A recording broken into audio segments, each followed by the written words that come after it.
dag vil vi lave sådan en gymnastik.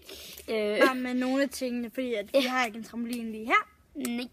Så er det bare de der simple ting. Stå på hænder, værme, araberspring og sådan noget ting. Ja, og måske en lille... Måske, og kun måske, ja, nu siger jeg det igen. Måske en lille flikflak. Ja. Måske. I øv-træning, så du kan se, hvordan du kan lave en flikflak. Yep. Og I for den sags skyld. Hvis I sidder flere derhjemme og kigger. Men ja. Vi vil bare gå i gang. Ja. Og vi synes bare, at vi starter med at stå på hænder. Altså, Du skal længere derhen. meget simpelt. Så jeg tror bare, vi starter.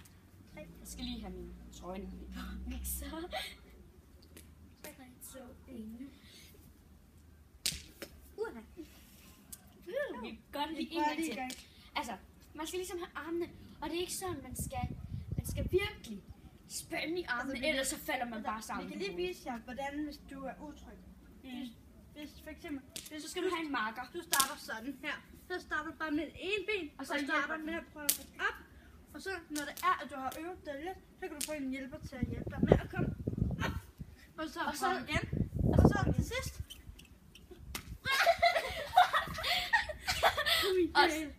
Og sådan der kan det gå. Ja, det kan ikke gå sådan, men sådan kan det gå, hvis det ikke. Men det var lige en fail, så vi prøver lige igen. Okay. Og sådan der. Som sagt, ja. Første trin. Og så sidste trin. Og så sidste trin. Jule?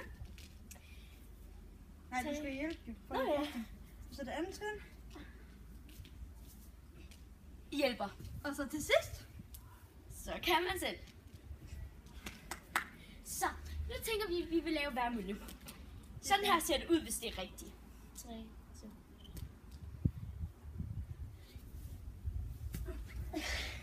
Ja, så ser det ud. Hvis du er lidt utryg i starten, så skal du starte med bare at gøre sådan her. Eller noget i den art, hvor man bare gør sådan her. Ja. Og så kan du begynde at få hjælp til at ligesom blive drejet rundt sådan her. Og det er ligesom før. Ligesom stå på hænder, bare hvor du kommer om på siden. Ja, sådan her. og så skal det. Og så ligesom og så se om du kan på en eller anden måde dreje dine hofter. Ja, så I ved, jeg skal nu bare stå sådan her. Og så skal I bare have drejet rundt. Yep. Og så skal du regne, vi laver på. Yep. Og så til sidst. Så, yep. Det er faktisk også rigtig godt at have til, fordi så tænker man ikke så meget over det. Ja, så gør man det bare. Så man kan se, nu kommer vi til araberspring. Forskellen på araberspring og i værme, der du sondrer benene, når du lander. Så det er sådan her.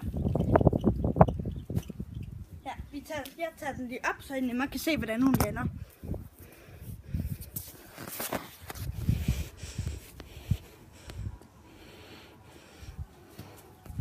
Det var værmølle, og sådan her gør man, når det er araber. Okay? Ja. Nå. Så kommer vi videre til, hvordan du kunne lære det. Den er nok lidt indviklet. Bortset værmølle. Ja, det første du kan gøre, det er at strække dine ben, når du står på hænder. Ja, ligesom her og stræk.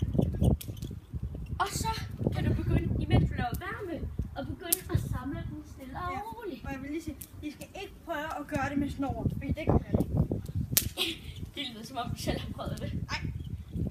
Der er nogen, der prøver det. Og så til laver den der. Og så prøv at strække benene. Og så til sidst, så kan du gøre sådan her. Ja, og så prøver vi det sammen. Og så kommer det ikke helt rundt. Men ja, vi prøver igen. Ja, så det var det. Ja. Vi ses, hvis der kommer en flikflak.